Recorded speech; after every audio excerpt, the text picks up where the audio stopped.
How much of your life would you hand to an assistant you just met? Think about it.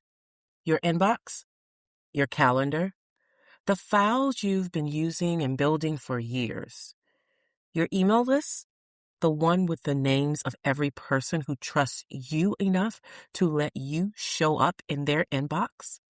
Because I handed all four of those to AI. And I want to be transparent with you because I know how that sounds. It sounds reckless. It sounds like exactly the thing you've been quietly afraid of, the thing that makes you close the laptop and say, I'll figure this AI stuff out later. So today, I'm going to show you precisely what I connected, why I chose those four and not others, and the three rules I will not break. And by the end, I think you'll see that the scary sounding acronym behind all of this MCP isn't a threat. It's a doorknob, and you're the one holding it. So this is a special episode of the 10-Minute Agent today. I'm not bringing you a fancy intro or exit audio. I want to talk straight to you because there's a lot of talk about MCP and it seems highly technical and it's not that scary. It's actually been saving my life lately. And I just wanted to do this special episode to kind of chat with you about taking the risk, jumping out there because you're probably using it and not even knowing it. But first, let me just say the thing out loud so it can stop having power over you. MCP stands for Model Context Protocol. Get used to hearing this one. Here's the plain language version. MCP is just a standard way for your AI assistant to talk to the apps you already use, with your permission though, on your terms, and only the apps you choose. That's the whole thing. It's not a new kind of AI. It's not the AI is getting smarter or sneakier. It's a polite introduction, a way for your AI to just say hello to your calendar so that it could actually help you instead of just talking about helping you. So let me give you the picture I want stuck in your head. Think about a new hire on day one. You don't hand the brand new assistant the company credit card and the keys to your house. You give them what they need to just be useful. Access to your calendar so they can schedule, your inbox so they can draft, the shared drive so they can find the files you're looking for. MCP is that. It's the access you choose to give. Except this assistant works at 11 p.m., never needs a lunch break, and this is the part that matters so much. You can take the access back with just one click. So when somebody throws MCP at you like it's something to fear, hear what it really is. It's a badge you hand out, one door at a time, not the keys to everything, just the badge for specific doors that only you pick. Okay, transparency time here. This is the actual setup for connections. I'm going to tell you what each one does and pay attention to this part, whether it can just look or whether it can act. Number one, my email. My AI can see my inbox and draft replies. Why? Because email is the single biggest time suck in my week, and yours too. But notice, drafting is not sending. It writes, I send. We're going to come back to that one. Number two, my calendar. It can see what my week actually looks like and help me find the gap I didn't think I had. When you're managing your schedule, your kids' schedule, and a business, a second set of eyes on your calendar isn't a luxury. It's oxygen.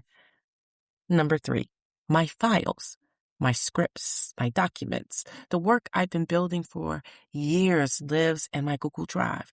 Connecting it means I can ask my AI to find something, pull from it, build on it without me digging through 40 folders in the car line. So, side note here, I use Claude and I use Microsoft Copilot at work because I work for someone else, so I have to use the tools that they give me because it's governed by my organization. For my personal business and my whole life, I have Claude, and I get that access to what I want it to have in my personal space and my business space. Okay. So number 4, my email list. This is the one I want you to lean in on. My newsletter tool where my subscribers live, the real people who let me in their inbox each week. My AI can help draft and shape what goes out to them. It also can read content and how I have things set up in the back end with my APIs and with forms and all of that. If I have a form set up incorrectly on my Lovable site, it can tell me, oh, the form did not collect that. There's something going on in Lovable. Here's what you say, or this is how you talk to Lovable to find out where the problem is. It's glorious. So I got a little carried away. Let's look at this list again. Email, calendar, my files, my list. That is the exact 4 things every working mom running something is already juggling by hand. I didn't connect anything exotic. I connected the boring, beautiful basics on purpose. Because here's why this matters for us as working moms. The fear around AI access comes from imagining the worst case. All the keys, give it everything scenario. That's not what I said. That's not what we're doing. It's not how it works, and it's not how I work. You connect the boring stuff that eats your time. You leave the high stakes stuff alone because, Mama, you're the CEO. So how do I do this and sleep at night? 3 rules. Write these down. Guardrail 1. I only connect what I'd hand on day 1 to an assistant. Email, calendar, files, my content tools. Yes, my banking, my password manager, anything I wouldn't let a competent but brand new hire touch unsupervised. No, not yet. Maybe not ever. The question isn't, can I connect it? The question is, would I hand this to someone on their first morning? If the answer is no, it stays disconnected. Guardrail 2. If it leaves my hands and reaches another human, I read it first. Remember I told you my AI can draft email but not send it? Same with my list. The AI drafts a newsletter. I approve every word before it reaches the real person who trusted me. This is the big one because those connections can do more than look. They can act.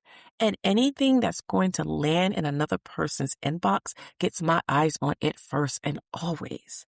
The AI drafts, I decide and edit every single time. Guardrail 3. I can disconnect anytime, and I know exactly where that button is. The badge comes back the second I want it back. I've checked. I know where the off switch lives. And honestly, knowing the off switch is right there is the entire reason the on switch feels safe. Power you can't take back is kind of scary. This isn't that. 3 guardrails. Connect like you're onboarding. Read before it reaches a human. Know your off switch. That's it. That's how you use this with confidence instead of fear. Okay, so you know I have to have my after framework call out here. And if those guardrails felt familiar, here's why. You've been doing the after framework this whole episode without me naming it. So agency, you choose what connects and you revoke anytime. That connection list is just a menu of your decisions. You're never not in charge. Fairness. When your AI touches messages from real people, don't let it quietly decide whose email matters less. That judgment stays yours. Transparency. You can see exactly what's connected and what it can reach. Nothing is hidden. The fact that I just showed you my whole setup out loud on this episode, that's transparency lived, not lectured. Empathy. That email list isn't data, it's people. Treating the connection to them with extra care is empathy in practice. And reliability. The AI drafts, you verify, especially on anything that leaves your hands. Trust but verify every time. So after Agency, fairness, transparency, empathy, reliability, 5 letters. This is why the framework exists, not for the conference slide, but for the moment you decide whether to flip a switch.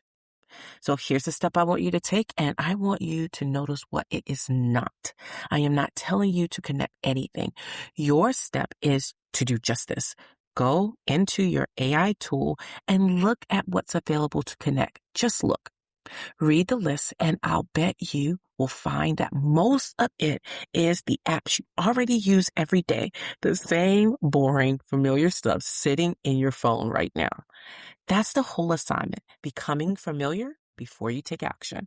Look at the doors before you decide which one to open. You don't build confidence by leaping. You build it by looking until the thing stops being scary to you. And when you've looked, come to the AI Confidence Playground and tell me about it. I want to know 2 things. Which connection would you try first, and which one would you never connect? Because your never list is your guardrails talking, and I want to see them. That's a free, no judgment space where we figure this out together. So the link is in the show notes. Come find me there. Here's what I want you to walk away with. MCP was never a threat to you. It was a doorknob. And the whole time, you were the one holding it. You don't have to open every door. You don't have to open any door today. But I never want you to be afraid of the thing just because it showed up wearing an acronym. So again, special episode of the 10-Minute Agent. I just wanted to talk about MCP because there's a lot of acronyms being thrown around. But like I said at the top of this episode, you're probably already using it. So go out there, look before you test. Determine which ones that sound interesting to you, and it will take the load off of some of the work or the boring work that you're doing every day. I will see you in the next episode or in the playground. So join me over there. Talk to you soon.